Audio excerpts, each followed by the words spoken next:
There will be a book signing afterwards. If you'd like your book signed, and I'll remind you at the end, please go back outside to where you queued to form a queue for the book signing, and we'll get you through as quickly as possible. But I will now hand over to you two. Thank you. This is Joel Meyerowitz. The reason I'm having this conversation with Joel is because we've just done these two books together. I suspect Joel's contribution to them is rather greater than mine, but I assisted with them anyway.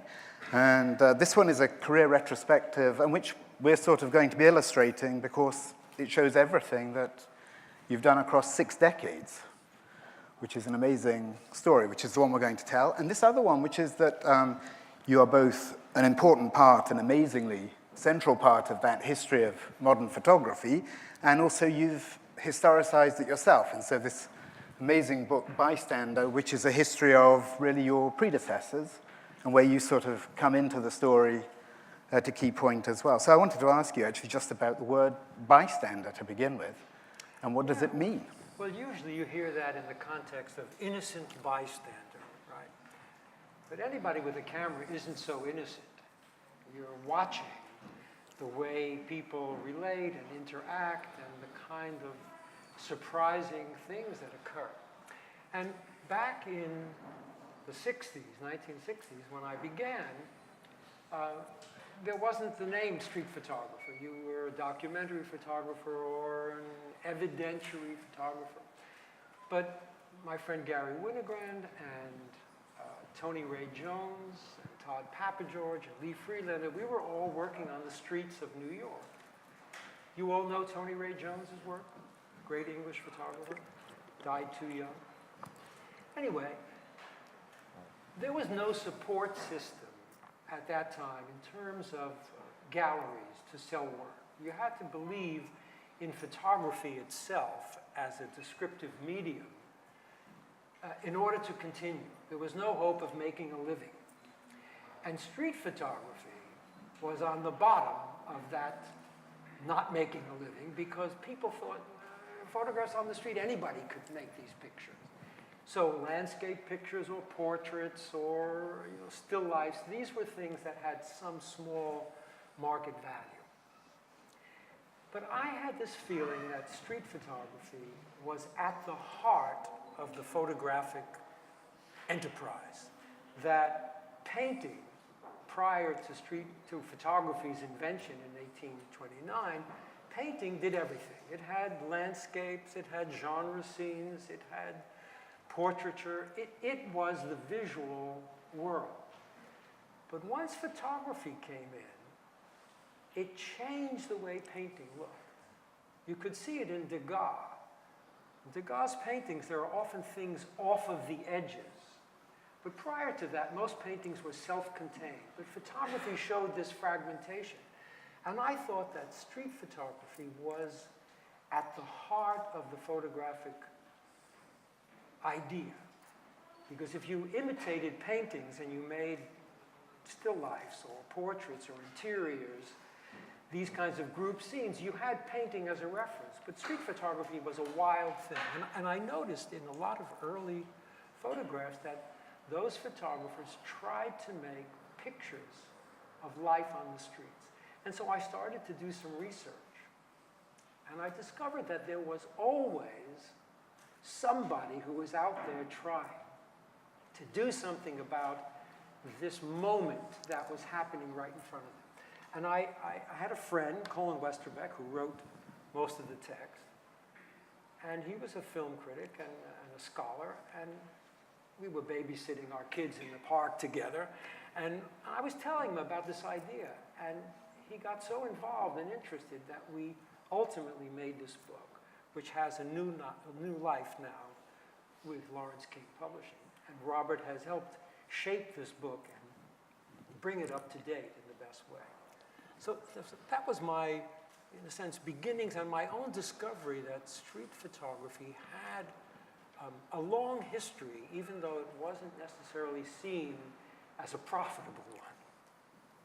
So let's now, from the beginning, let's go right to the end, or the point where we are now. Do you think we should show a picture? Yeah, I could try that. And show a picture.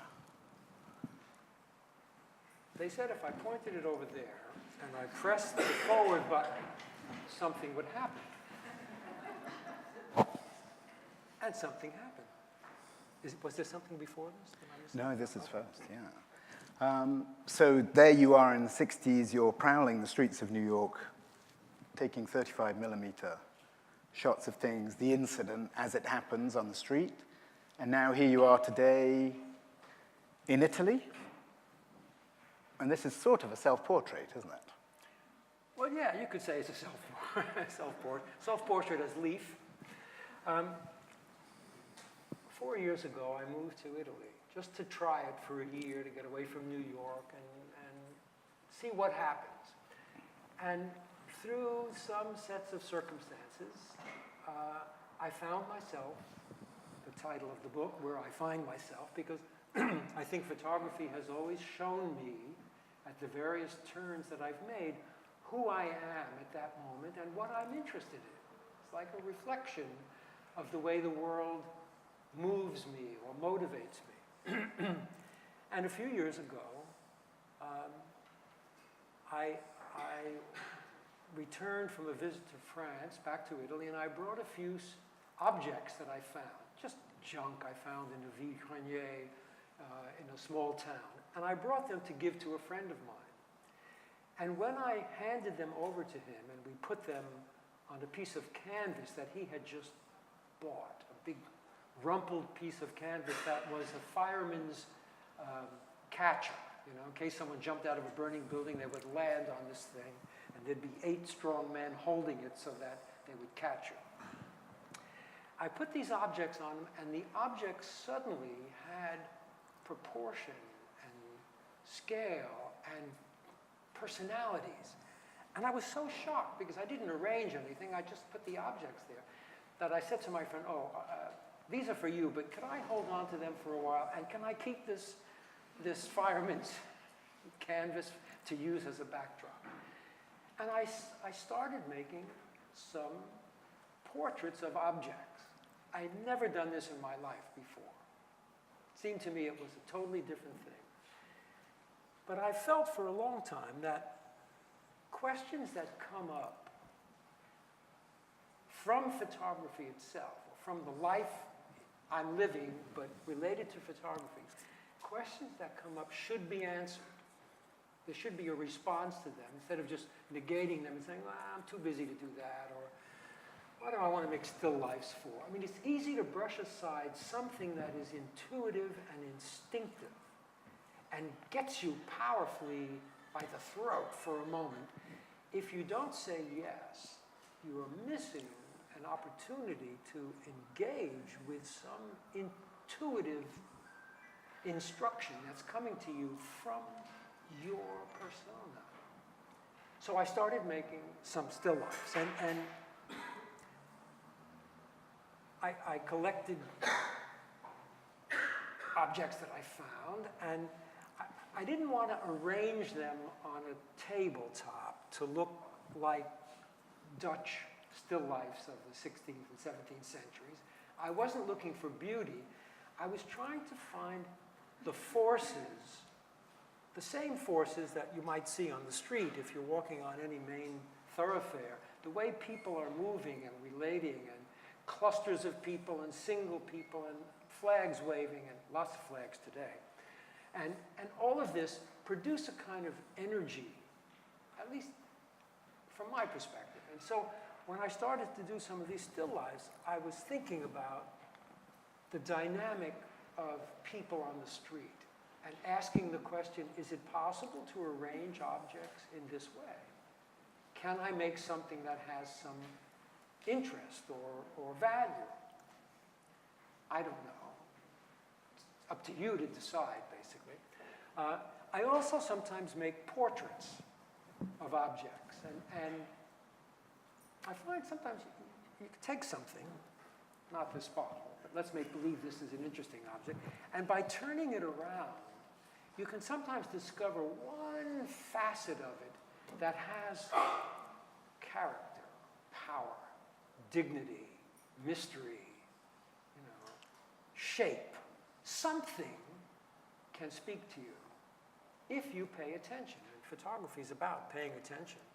But you were almost a painter, weren't you? Well, It's true. I studied painting and art history. But at the time that you were doing these works, obviously you were doing work around Morandi and Cézanne. And so you're actually thinking about It's true. painters.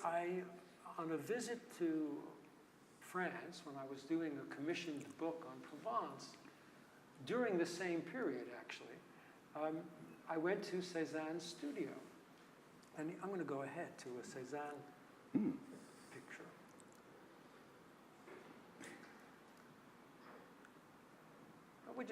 That's a Morandi photograph.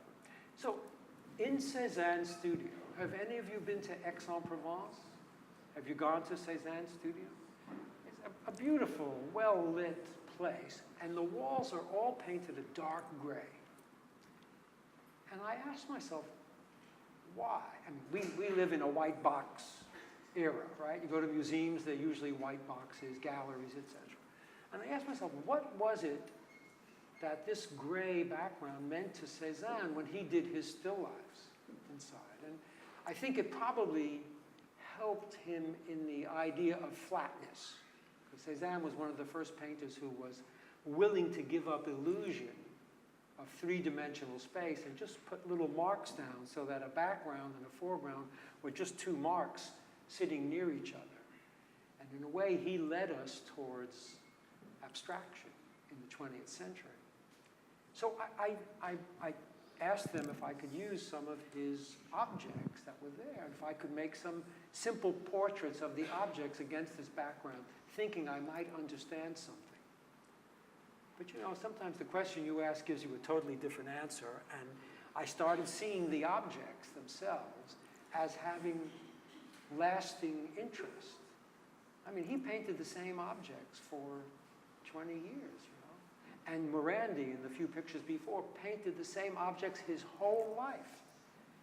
He worked on a table in his childhood apartment, and he just moved 5 or 6 objects around on the surface and made incredible paintings out of it.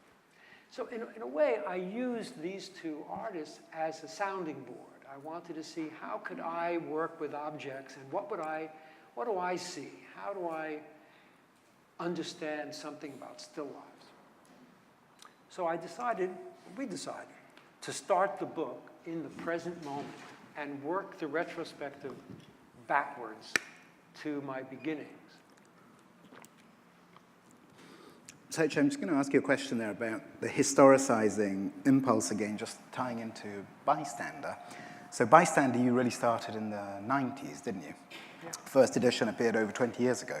And just what did pulling together that work, because who's in there? Cartier-Bresson, obviously Robert Frank. What did it do to you actually then to try and pull together that history? Because this is a groundbreaking account of actually that line of photographic descent, isn't it? Yeah. Did it change your work? Did it? It did. It enlarged my understanding of what the scope of photography covers. And you know, trying to do, it's almost like a mystery in a way. You know, there I am in the we started it in more like 1980. It took a lot of years to do all the research. But to stand in 1980 and look at the photographers who were meaningful to me as street photographers then, and then try to draw a sort of a tree, a family tree of which photographer came from what other photographer, and who came before that one, and how do we each aggregate these influences and expressions of the way photography tells us about time and culture and place and the artists themselves. So I kept on working my way back and back until we got to the very earliest moments. You know, there are photographs made in the 1830s where people really tried to capture genre scenes of people on the streets. Here in England, in particular, we had photographers, you know, working along the riverfronts or the seaside or in small towns. And it was amazing to see that the same kinds of impulses drove those photographers whose equipment limited their ability to make a street photograph.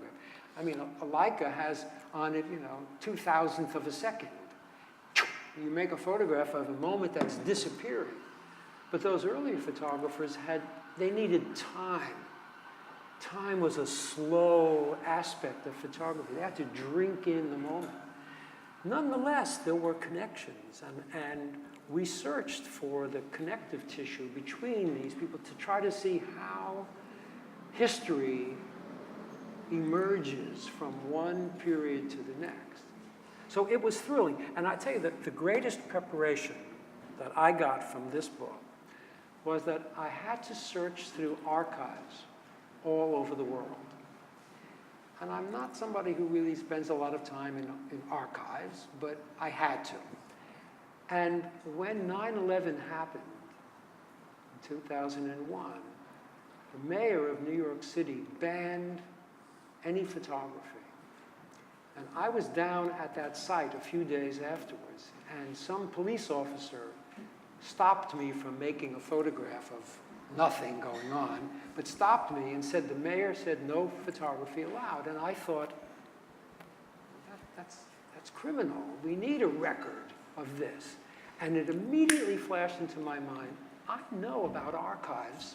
I'm going to make a photographic archive. I'm going to figure out a way to go into Ground Zero and make the record. But if I hadn't had the experience of being in these archives, studying something, I would never have had the confidence to think that I could make this record. So in a way, I had a secondary benefit from it. We should show, I think 9/11 is next, isn't it? Is it? I think so. It is, oh yeah. So the question here is, we're going backwards with this. The book goes backwards. It's a new way of going forwards, is to go backwards. Unfortunately, that does involve giving away some of the later bits of the narrative, which are the earlier bits. But basically, in the mid-1970s, having established yourself as a street photographer looking for the incident, you sort of gave that up. And actually, here, there was this, some decades later, there is this huge incident in your hometown, which you can't ignore. And it sort of pushes you back into doing a kind of work you'd given up in some way. But also, there is so much incident that, because obviously your kind of 60s work is about finding something that people otherwise might not see. Whereas with 9/11, everybody has seen it. So I was just interested to sort of reflect on how is that different than when you return to an incident that is just so overwhelming and that has already been captured in order to create an archive that can be meaningful. And I love all of Joel's stories that come out of the creation of this archive. That's how we worked on the book together. He constantly twisted and pulled and prodded and helped give it shape. Because, when you start out on your journey as an artist, your infancy, you have no idea where you're going to wind up or the things you're going to see. You can't imagine the path. But when you've done it for 50 years and you turn around, everything looks like it fell into place perfectly. All of the twists and turns of your life look like they had a reason, which was how we arrived at this book. But you're right. We'll get to this, but somewhere in the 70s, I felt that I had accomplished the kind of ability, a sporting ability, to capture the incident at the moment I saw it. And I thought, is that all there is? Is that the level that you're going to play at for the rest of your life, the decisive moment level? And I forced myself to try to move beyond that and give it up. And so Robert is saying, but when this incident at 9/11 happened, I was forced to work with the big incident. However, there still had to be photographs made within it, and I tried to use the newly developed values I had so that it wasn't always something in the center, although that certainly happened, but I was trying to work with the immensity of the chaos that was inside Ground Zero. I don't know how many of you have been to New York to visit that site, but it was only 4 square city blocks. It wasn't very big, but it was dense with material, the material of many skyscrapers. Besides the two towers, there were smaller buildings, and all of the emotional content that was in that site, all the dead. So it was a very different way of working, because I also felt that I was functioning as a historian. The mayor refused my entrance into the site, but I worked around him. I used New York chutzpah, we say, which is that street smart thing you develop to get around authority when you need to. And I managed to stay in for 9 months and make a lot of photographs about the lives being lived in there and the devotion of the men and women who worked in that site on their hands and knees for 9 months, sweeping up little bits of dust, looking for bones or teeth or some object that would have DNA identity in it. So to see that devotion as part of the overall photographic effort was sort of what I needed to sustain in a way. I mean, there are stories in this photograph, wherever, it was around 11 o'clock at night, and I saw a lot of firemen running through this incredibly sharp and destructive rubble.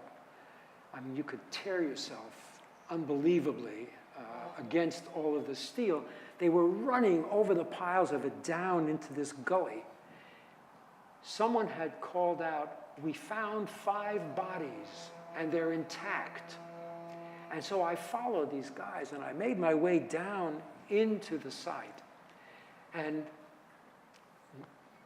a stairwell of the North Tower, when the building fell, the stairwell collapsed and carried these 5 firemen who were walking up to try to help people.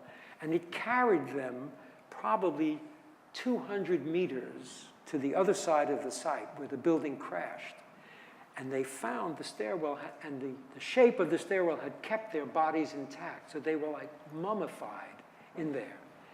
And I made my way to the front, and I was wearing a helmet that I stole.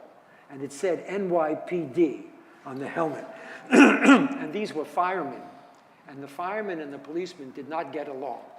And they said to me, "Hey, NYPD, you got to get out of here." I said, "No, I'm a photographer. It's just a helmet. You know, no photographs." And I turned around, and there was an old chief there, a guy probably my age at the time. No, he was older. I was in my 60s. And I said, "Chief, I'm here to make pictures of history. Don't let this guy throw me out." And he said, "This man stays with us." I was like, "Yeah, Chief." So, New York, you know. And I was able to go right there and to make these photographs. And I mean, that kind of drama, that moment of drama, excuse me, it's the pollen.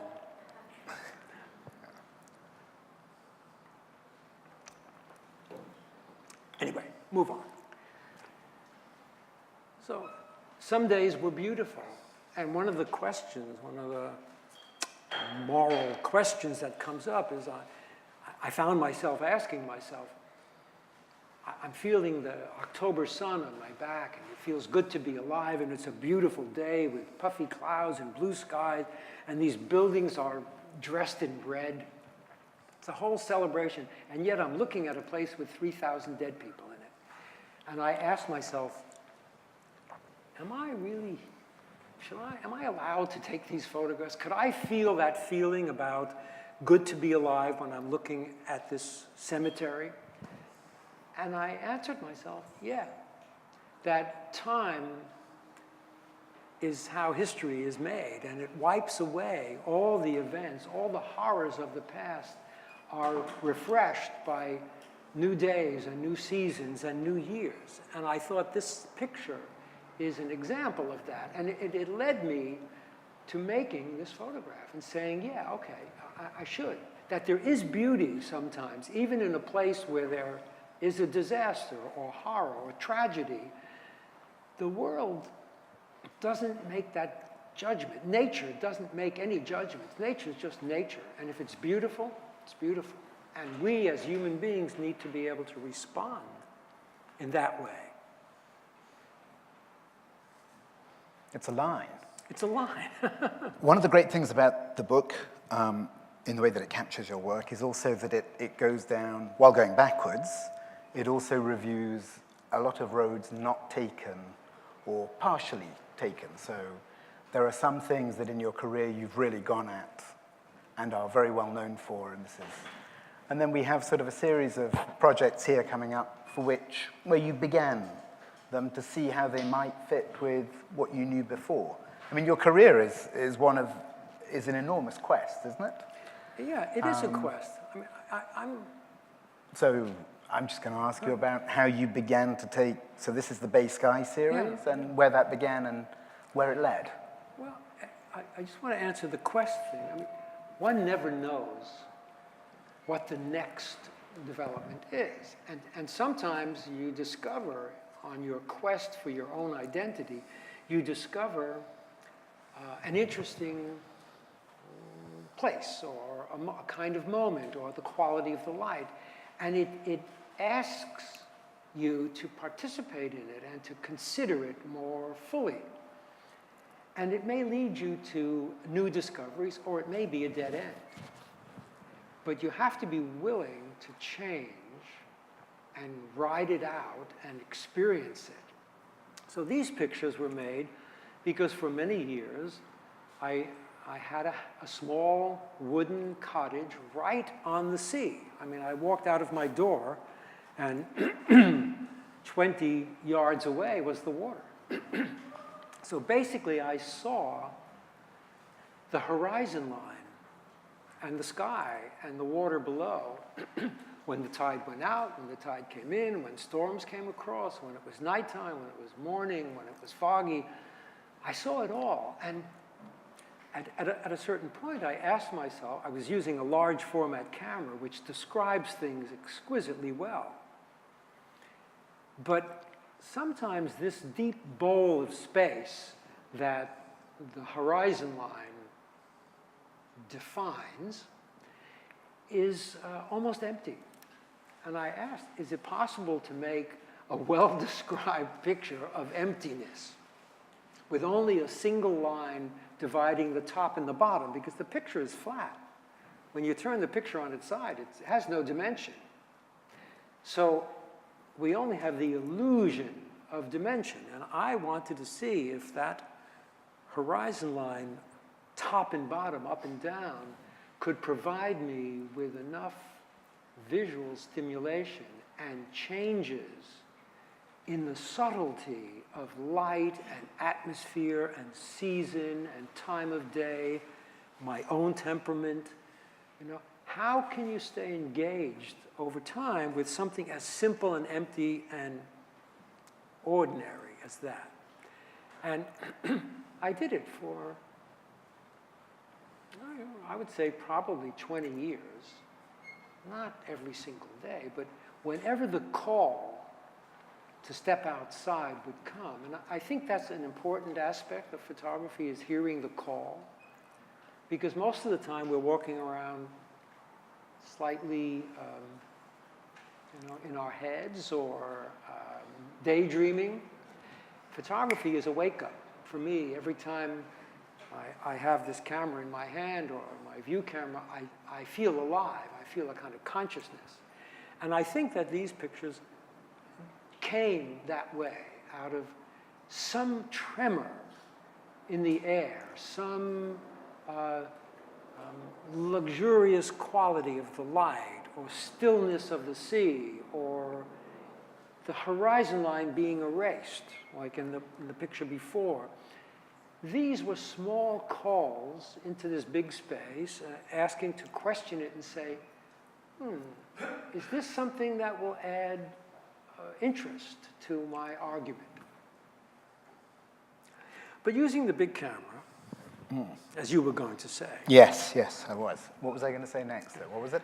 Using the big camera, how come you started making portraits? Now, that is a good question, which I wish I had asked. One other thing, though, is also, I mean, the intensity of the look of the sitter here as well is very interesting in the way it contrasts, obviously, with the earlier work, which we haven't got to because we're going backwards. But those images are sort of stolen, aren't they? And that often they are fantastically revealing. I mean, they strip people bare, but they don't know they're being shot.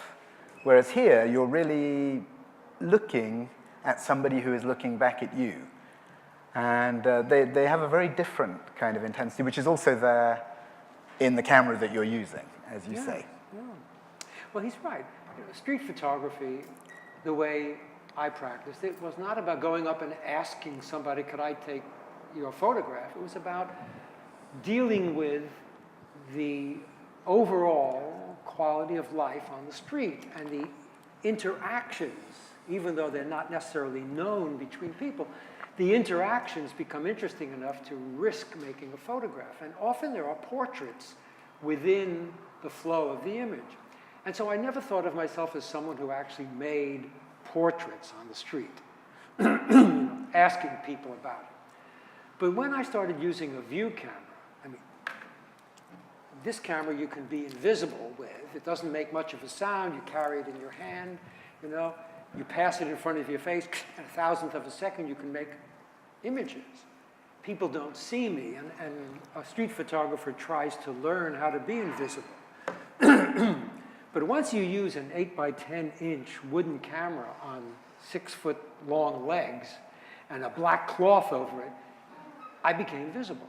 And people would say, why are you using that camera, that old-fashioned wooden camera? And what are you doing? And pretty soon, I found myself confronted with other human beings and looking at them and saying, wow, they're interesting. Look at the way the light is on the head, or the thickness of the eyebrows, or the drop of the shoulders, or any human asset, the freckles on the skin of this young woman. And so the landscape of people spoke to me. And the idea of portraiture, which I had never really done before, but it's part of photography, that became the next question. And it came out of using the view camera to make landscape pictures or, you know, pictures on Cape Cod, let's say. And then I began to see the people. So once again, photography slipped me a little evolutionary recognition, and I started to make portraits. And in one summer, the first summer, I made about 140 portraits of total strangers, one picture each. But when I was editing that work, I noticed that more than half had people with red hair or red hair and freckles. And I thought, isn't that interesting?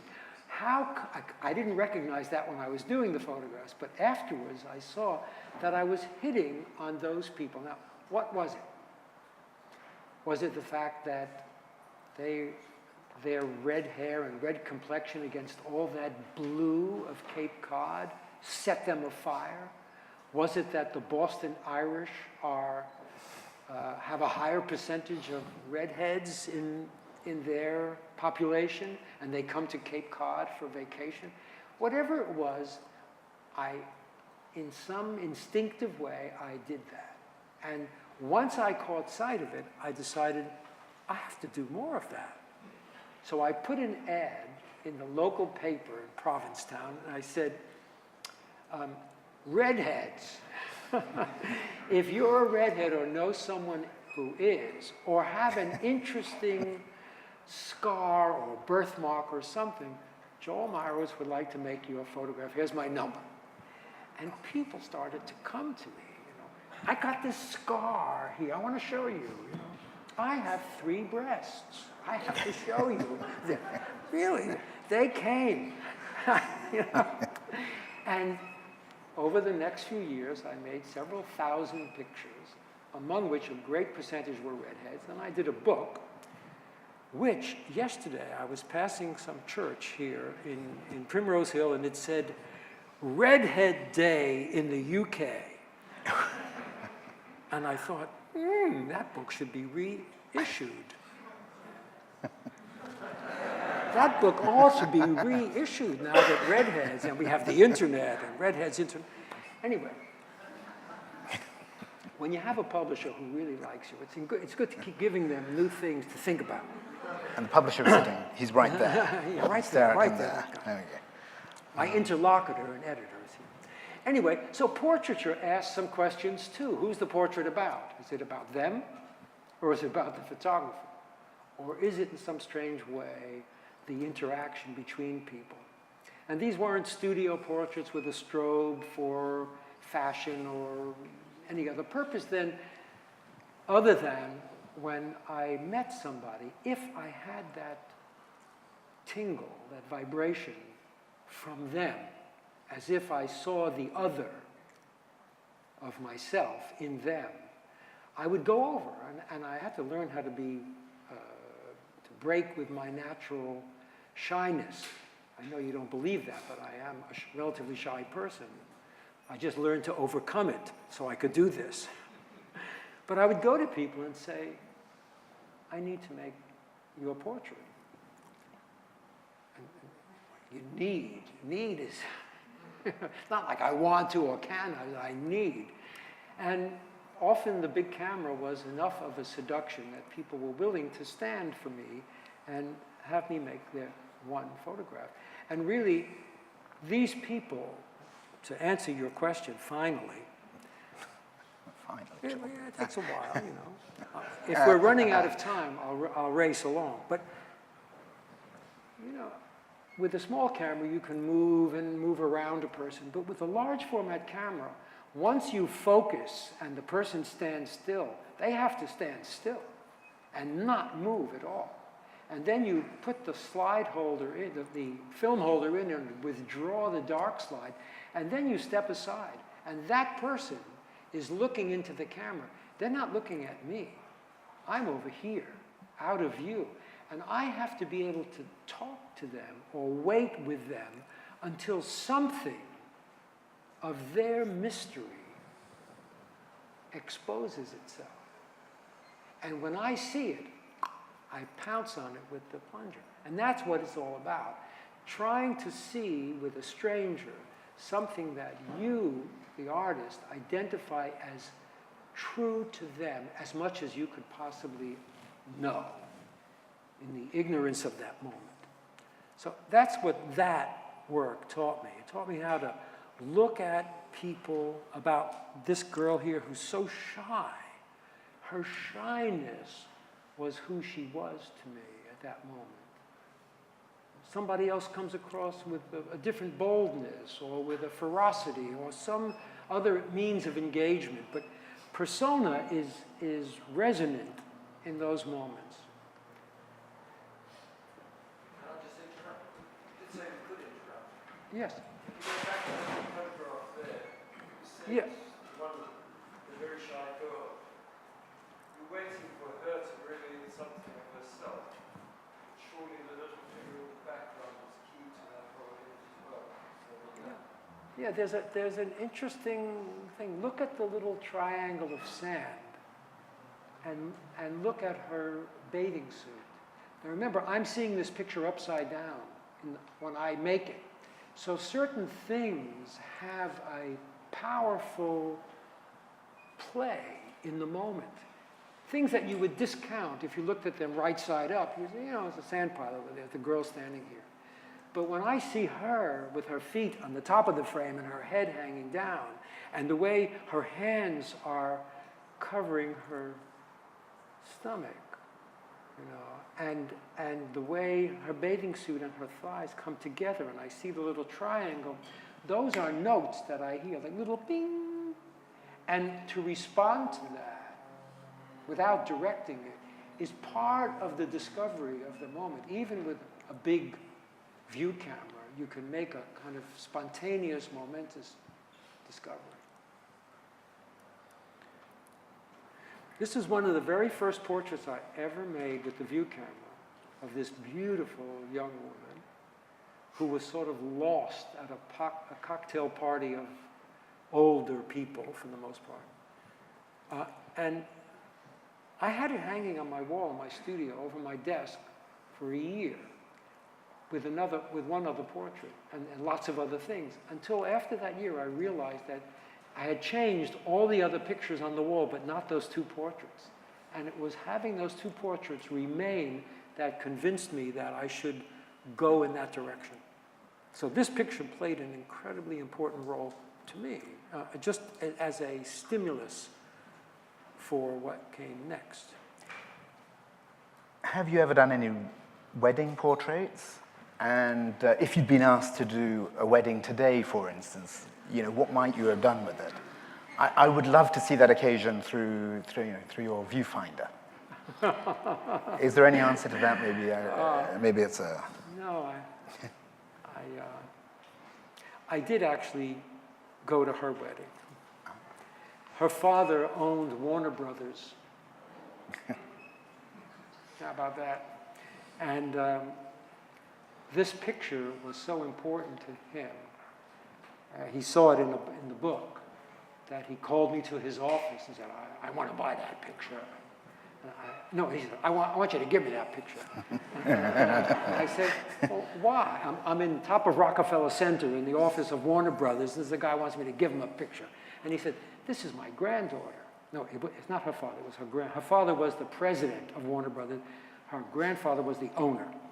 And he said, I want you to give me this picture. Anyway, we became friends, and I used to go to all the Warner Brothers screenings. And he invited me to the wedding. So I did make some wedding photographs. I wasn't hired, but I did make some pictures at a wedding. Does that answer the question? Yes, yes. Okay. This is a dead end. This is it. So these are the panoramas. Yeah. And you will notice repeated figures in these images. What were you doing? Which beach are you on here? This is a beach called Long Nook Beach on Cape Cod, on the ocean side of Cape Cod. Any of you been to Cape Cod? Oh, you're missing some great swimming. Anyway, as I was making the portraits, something happened one day, and I made one picture joined to another. My daughter was in one picture, and then she moved somewhere else. And I kind of made these two pictures together. And in the background, some people moved through the space. And I saw it as an opportunity to investigate time and space photographically by using the horizon line to connect the pictures. So this is 3 photographs put together. And I started to just ask some of my friends on the beach to move into different places and therefore repeating themselves. And I did this on and off for a year. But at the end, although some of the pictures looked interesting to me, I realized if you're going to direct people, you should have something to say. And I didn't know what it was I wanted to say. And I thought I was only a street photographer where I never touch what happens in reality in front of me. So this was contra my basic ideology. And so I let it go. And later on, other photographers picked up this thread, and now people make staged photographs a lot. And you know, we're living in a world where photographers direct things and make little miniature movies in a still photograph. So that's one of those dead ends that you sometimes come across. Here's one of myself. This is a very tricky one. You have to figure out how I did it. But for that, you have to buy the book and look at it a long time, because I can't waste more time on this. I have to move along.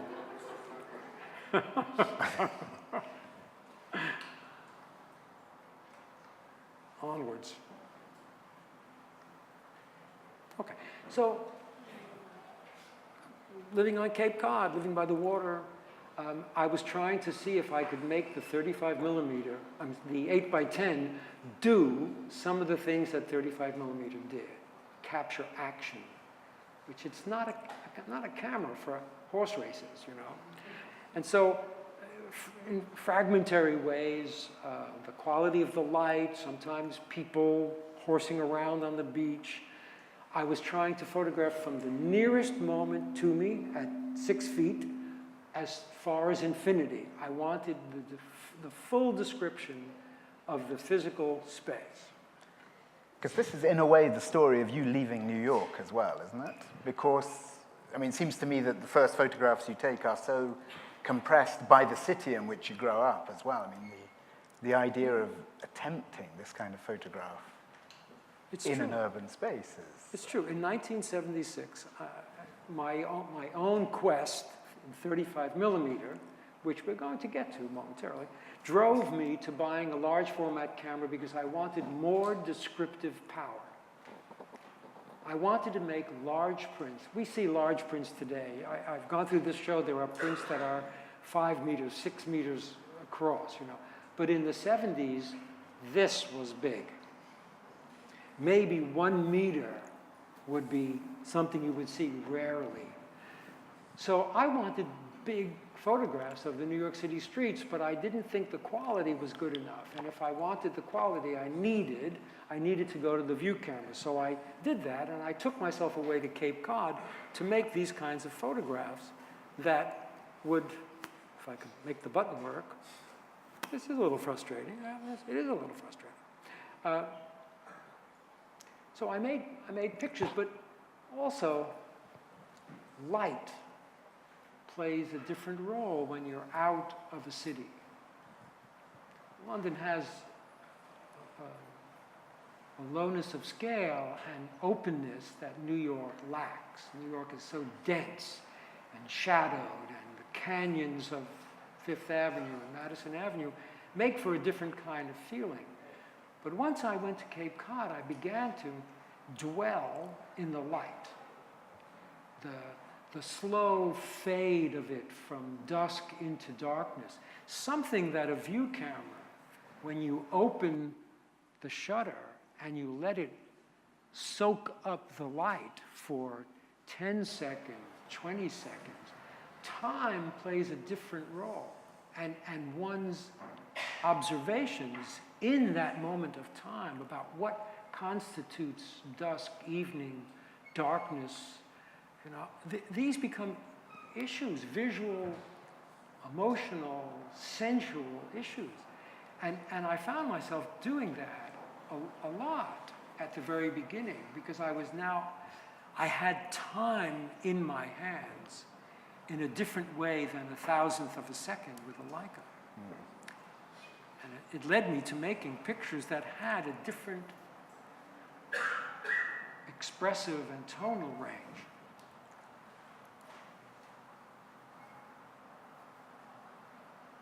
I also tried to work in cities, and fortunately I had a commission to go to St. Louis, where there's a huge sculpture called the Arch, which was designed by Errol Saarinen, the architect, and the city was being torn apart for development, typical of American cities, and the heart of the city was, you know, flattened, and people were moving to the suburbs, and malls were being developed. A real shift in culture in America was going on, probably worldwide too.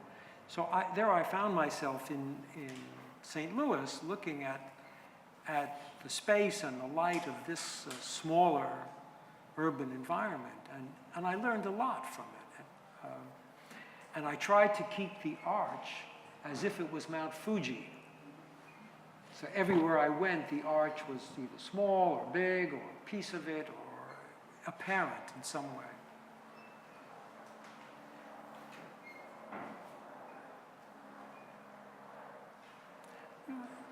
I try to use it on the street too.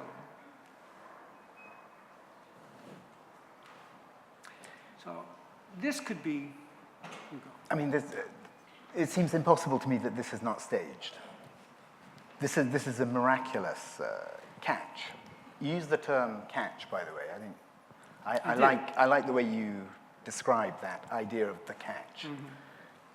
Can you explain that? Yeah. Well, I think in street photography, a lot of it starts with something happening in the mix of the street, you might see, you know, a woman walking along and just putting on her lipstick with a mirror in the middle of everything else. So there's an intimate moment in a large public space. Or maybe two people are having an argument, or saying goodbye, or waving for a taxi, or hugging each other. Or things happen that are the sort of linchpin of the picture, and then everything else is happening around it. So for many years, that was the way I photographed, and you'll see pictures of that. But at a certain point, as Robert said before, I started to give up the incident as if I had, like a visual athlete, understood how to do this fairly regularly. But I didn't want to stay on that plateau for the rest of my life. You know, it seems to me every 6 or 7 years, something comes along to refresh me, to change the water in the reservoir, and you know, I open those floodgates and more new water comes in, and I feel different, and I ask different questions. So in an effort to give up the incident, I started to try to make field photographs in which everything in the frame had some kind of interest without them being related with a singular incident in the middle. And when I showed them to my buddies, they were looking at the pictures as if you've lost your touch. You know? But I was giving it up. I was trying to get somewhere else. And sometimes you have to get lost in order to find yourself. And I thought, I'm trying for something. I want color photography to be in place in a very strong way, and I want the scale to be bigger, so I have to try to find a different way of making images. And this was sort of, I think of it as the last picture from that series of 35mm pictures in which everything in the picture is going on all at once, to the tiniest details. That black rectangle up above the cigarette ad is filled with thousands of tiny light bulbs. You can see them. When you project the slide or make the print at 10 feet, you can see every little light bulb with a shine on it. That kind of acuity and description is overall in the picture. It's on the telephone booths, it's on the fabrics of the people, it's on the tone of the concrete, it's on the shine of, you know, building tops, it's everywhere. And yet there's nothing going on in the picture. There's no singular incident to say the picture is about this.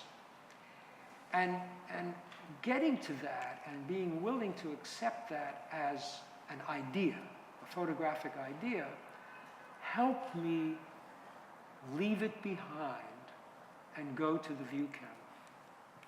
So these are like little shoehorns or levers. They lever you up out of the box that you've made yourself. You've made the box for yourself. You just have to find the way out. But your friends are looking at this image, and your friends including Gary Winogrand at this point? Todd Papageorge. They're looking at this image and they're saying, you've lost your touch. Yeah, they didn't I think, yeah. They were still, to their credit, making interesting street photographs built on incidents and those kinds of things you could see or you could read as a story. In a way, I was trying to get rid of the story and the narrative or the incident. And in fact, in a picture like this, I was trying to empty the center because too often we are shooting the arrow into the bullseye. So if you try to empty the center and push things to the side, it means when you see an image, you have to sort of turn away from it a little bit. You have to force yourself to give it up, push it over there so that all the rest of the stuff, which doesn't make any sense at all, becomes part of the frame. And that exercise began to show me that there's a different kind of muscle at work. There's a different way of thinking and seeing it. And I was trying to see again, just as in the large format camera, as close to me and as far away as possible. So to some extent, you give up speed. I couldn't work at a 250th of a second. I had to start working at a 60th of a second. So 60th has a lot of problems because there's camera movement or shake or people movement. So my discipline was changing.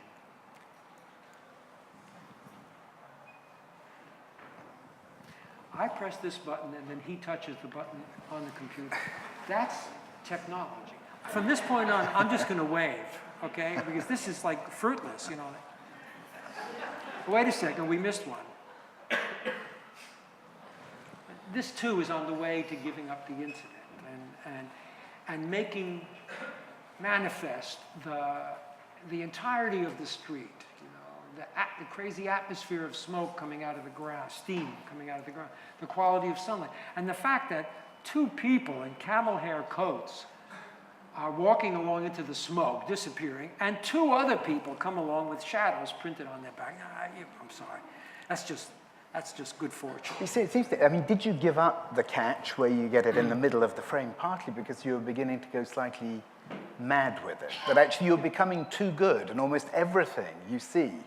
I mean, the last image that you showed as being the last in that sequence where it is an incredible frenzy of incident, actually, patterned all over, that actually you have to begin to purify because you're seeing too many incidents that actually, is it going, I mean, because by this point you've been doing it for what, 10, 12? I've been shooting this is 74. Right here, so I was shooting, I started in 62. Because you were hitting the street at what time in the morning to get these images? Gary and I would usually meet for a coffee at some greasy spoon on the Upper West Side, and then we would walk down through Central Park, and sort of by 10:30, 11 o'clock, we'd hit the streets, because around then people start coming out of the offices for lunch, or early lunch, and the streets fill up, and it's dynamic for a few hours. And then it quiets down again, and we would go to a museum or hang out or whatever, and then come back out when work ended. So that was our routine, and street life. But you're just looking like that all the time. Well, like fishermen, you stand in the stream and you're seeing what's going by, and occasionally something interesting looks like it's coming by, and you cast a line. And then you get to the point where you almost have to force yourself not to catch anymore. We're running out of time. No, I don't know. What time are we supposed to be finished? Probably got a couple more minutes. A couple more minutes. 2 minutes. In 2 minutes? 2 minutes, yeah. And then we take questions? We have to be out of here in 2 minutes? No, you've got 5 minutes in total, so Okay. you can ask questions when they keep. Here's a question. Here's a question.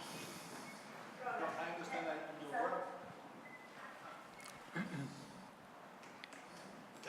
At some point you were doing workshops on street photography, and I understand that one of the things that you taught your students was how to be invisible. Just in case you want to tell us something about that, unless it completely interrupts you. Well, being invisible on the street so that people don't see you is a very physical act. You have to understand your own movements, how to feint and dodge and look like you're not looking where you're looking. I learned it from watching Cartier-Bresson. When I was 24 years old, I saw Cartier-Bresson. Tony Ray Jones and I were together at the St. Paddy's Day Parade, and we saw Cartier-Bresson dressed in a fedora and a trench coat, looking elegant. And yet, he was photographing in and out of the crowds and moving, and the two of us were like, oh my God, this guy was dancing. He was twisting and turning, and no one saw him. And he was this close to people photographing. And the two of us immediately did what he did. We wrapped the strap around our hand and put the camera in our hand, and we started to bob and weave. It's like being a boxer and learning how to avoid getting punched in the face, which is what street photography is all about. So invisibility is how to slip in and out of crowds of people. If you have a telephoto lens on your single lens reflex and you're standing there doing this, you're not invisible. If you have a little camera in your hand and you're busy taking everything in and you're determined to do what you want to do and you're enjoying yourself, a smile on the face is very important. And I'm always, when I'm on the street, I'm so happy being out there that everybody says to me, "You're grinning like an idiot, Joel." I can't help it. It's so much fun being alive. And that's what it's like. And I think that it's a mask. In a way, it allows you to move through crowds in a way and not be seen as an intruder in the private space. There is another question, but I'm going to jump off of this quickly so we can move a little closer. These are some pictures hold that question. These are some pictures I did on the Guggenheim grant in the early 70s when this is the kind of incident I was giving up, you see? Things like this, or things like this, which, you know, they have a little story, the baby and the monkey, they look the same, you know. Things like this have an incident at the center, and you get it. When you look at the picture, you get it, and maybe you wonder, how did he see that? Well, you know, I just happened to be there, but it's pure chance. But I wanted to give those things up to get to the next stage. You know, I'll come back to you. I just want to push through a little bit to other work. I lived in Europe for a year in '66 and '67, and I spent 6 months in Spain with gypsies. In fact, there's a new book out called Out of the Darkness. It was about living in Franco's Spain, what it was like to live in a dictatorship, which was not fun. You know, again, incidents, moments, the catch. Sometimes there are things that are all over the frame, like this, that I did intuitively when I was younger, but then I learned to want it more later on and to try to train myself to visualize that way. It takes a lot of concentration in this game. You know?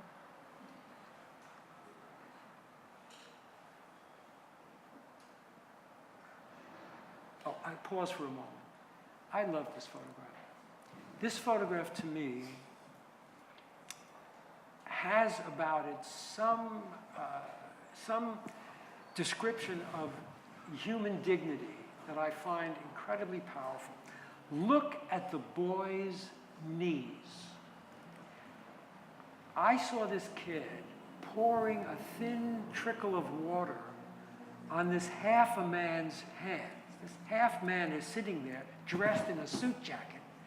And the kid is pouring the water so carefully not to splash on the man's jacket. And he's locked his knees in place.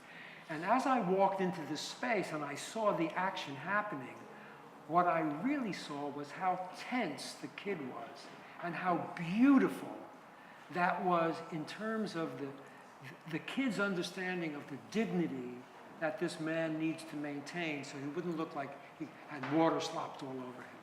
And so the photograph for me is about that tiny little key in the lock of the incident that opened it for me, but how it respects the larger human condition.